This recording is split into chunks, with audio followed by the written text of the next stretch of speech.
আকাশবাণী কলকাতা। স্থানীয় সংবাদ পড়ছি সুদীপ বসু। বিভিন্ন সরকারি উন্নয়নমূলক প্রকল্পের কাজের অগ্রগতি খতিয়ে দেখতে মুখ্যমন্ত্রী মমতা ব্যানার্জি আগামীকাল 4 দিনের সফরে বাঁকুড়া যাচ্ছেন।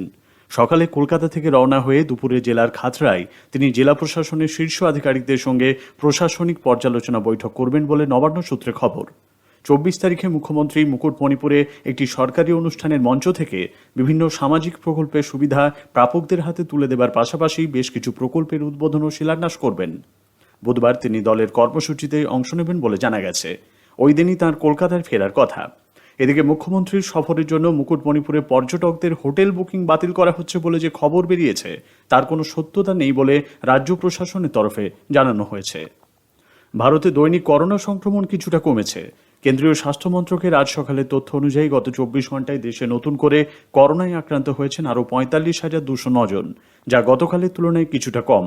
সব মিলিয়ে বর্তমানে দেশে মোট কোভিড রোগীর সংখ্যা বেড়ে হয়েছে 90,95,807 জন।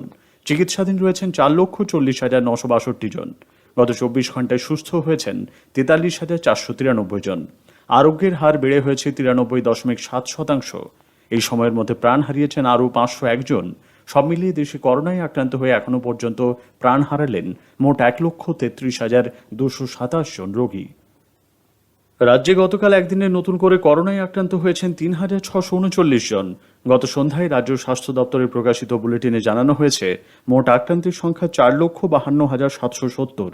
একই সময়ে 3,794 জন সুস্থ হওয়ায় রাজ্যে মোট করোনাজয়ীর সংখ্যা এখন 4,19,403।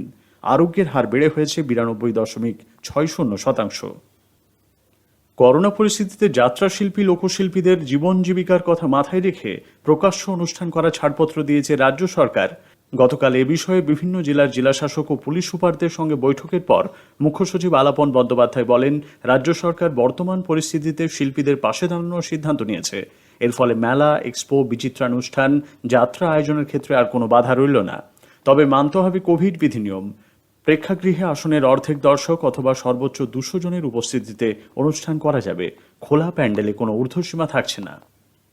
করোনা পরিস্থিতিতে শারীরিক দূরত্ব বজায় রেখে যাত্রী পরিবহনে পূর্ব রেল কর্তৃপক্ষ আগামীকাল থেকে কৃষ্ণনগর লালগোলা শাখা সহ শিয়ালদা ডিভিশনের সবকটি শাখায় লোকাল ট্রেনের সংখ্যা বাড়ানোর সিদ্ধান্ত নিয়েছে। রাজ্য সরকারের সঙ্গে আলোচনা ক্রমে দিনে 613টি ট্রেন চালানো হবে বলে রেলের তরফে জানানো হয়েছে। তবে কোনো শাখাতেই এখন মহিলা স্পেশাল ট্রেন চালানো হবে না বলে রেল জানিয়ে দিয়েছে। এদিকে রাজ্যের বিভিন্ন জেলায় লোকাল ট্রেন পরিষেবা আগের মতো চালু করার দাবি উঠেছে। ইতোমধ্যেই ট্রেন চালানোর দাবি নিয়ে রেলকে চিঠি পাঠিয়েছেন বাঁকুড়ার সাংসদ সুভাষ সরকার, বিষ্ণুপুরের সাংসদ সৌমিত্র খাঁ, পুরুলিয়ার সাংসদ জ্যোতির্ময় মাহাতো, প্রাক্তন সাংসদ বাসুদেব আচারিয়া প্রমুখ। উত্তরবঙ্গে এখনও লোকাল বা প্যাসেঞ্জার ট্রেন পরিষেবা চালু হয়নি, ফলে অফিস যাত্রীরা কিছুটা সমস্যায় পড়েছেন। রেলের বিভিন্ন মহলে দরবারও করেছেন তারা। উত্তর পূর্ব সীমান্ত রেলের জনসংযোগ আধিকারিক শুভানন্দ চন্দ জানিয়েছেন, রাজ্য সরকারের অনুমতি মিললেই লোকাল ট্রেন পরিষেবা ফের শুরু করা যাবে। এদিকে জলপাইগুড়িতে বিমানবন্দর চালু করার জন্য আবেদন জানিয়েছেন সাংসদ ডক্টর জয়ন্ত রায়। গতকাল দার্জিলিংয়ের রাজভবনে রাজ্যপাল জগদীপ ধনখড়ের সঙ্গে সাক্ষাৎ করেছেন তিনি।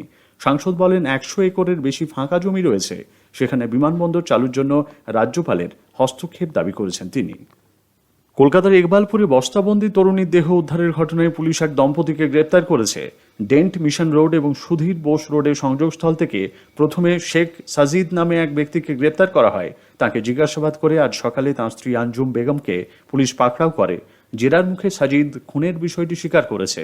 উল্লেখ্য, গত 19 নভেম্বর সাবা খাতুন নামের বছর 20 তরুণীর বস্তাবন্দি দেহ উদ্ধার হয়। আজ ধৃতদের আলিপুর আদালতে তোলা হবে। জগদ্ধাত্রী পুজোর আজ মহাষ্টমী। করোনা আবহে এবারের উৎসব অনেকটাই আড়ম্বরহীন। হুগলি জেলার চন্দননগরের 14টি বারোয়ারি পুজো কমিটি এবার ঘট পুজো করছে। মোট 171টি পুজো কমিটি করোনা বিধি মেনে পুজো করলেও তা অনেকটাই সাদামাটা। এদিকে নদিয়ার কৃষ্ণনগরে আগামীকালই একদিনে সপ্তমী, অষ্টমী, নবমীর পুজো সম্পন্ন হবে। মঙ্গলবার হবে ঐতিহ্যমণ্ডিত ঘট ভাসান এবং প্রতিমা নিরঞ্জন। জগদ্ধাত্রী প্রতিমা নিরঞ্জনের জন্য আগামী মঙ্গল ও বুধবার সন্ধ্যায় চক্র রেল চলাচল নিয়ন্ত্রণ করা হবে। স্থানীয় সংবাদ শেষ হলো, এরপর বিশেষ সংবাদ দুপুর 3টে।